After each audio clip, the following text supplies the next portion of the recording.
আজকে হলো 14th November, অর্থাৎ শিশু দিবস। তো আমারও তো ছোট ছোট কিছু স্টুডেন্ট আছে, তো ওদের জন্য আমি ভেবেছি যে কিছু খেতে দেবো। ওইদিকে যে ছাদটা দেখতে পাচ্ছ, এদিকে ওরা সবাই বসে আছে। ওরা এখনো পর্যন্ত জানে না আমি ওদের জন্য আর কি কিছু খাওয়া দাওয়ার ব্যবস্থা করেছি। সেই জন্য আমি খুবই এক্সাইটেড। ওরা সারপ্রাইজড হয়ে যাবে, কারণ ওরা কেউই জানে না। তো চলো ওদেরকে সারপ্রাইজটা দেওয়া যাক।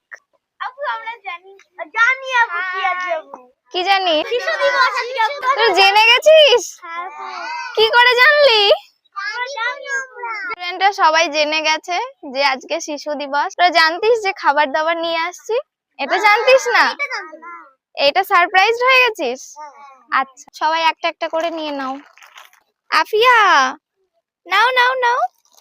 হ্যাপি হ্যাপি তুমি? আর এই যে এগুলো হলো ক্যাম্পা। ক্যাম্পা কে কে পছন্দ করে? সবাই পছন্দ করে ভাই। তুই ক্যাম্পা লাভার? তাহলে তো ভালোই করেছি রে ক্যাম্পা নিয়ে এসে। আচ্ছা, সবার কেমন লাগলো? ভালো। বাপরে, হ্যাপি তো সবাই? ঠিক আছে, এবার টাটা করে দাও। চলো টাটা। বাচ্চারা সবাই খুশি তো। এখন যাই হোক, ওদের বাড়িতে দিয়ে আসবো। আজকের ভিডিওটি ওখানে শেষ করছি। কেমন লাগছে অবশ্যই কিন্তু কমেন্টে জানিও।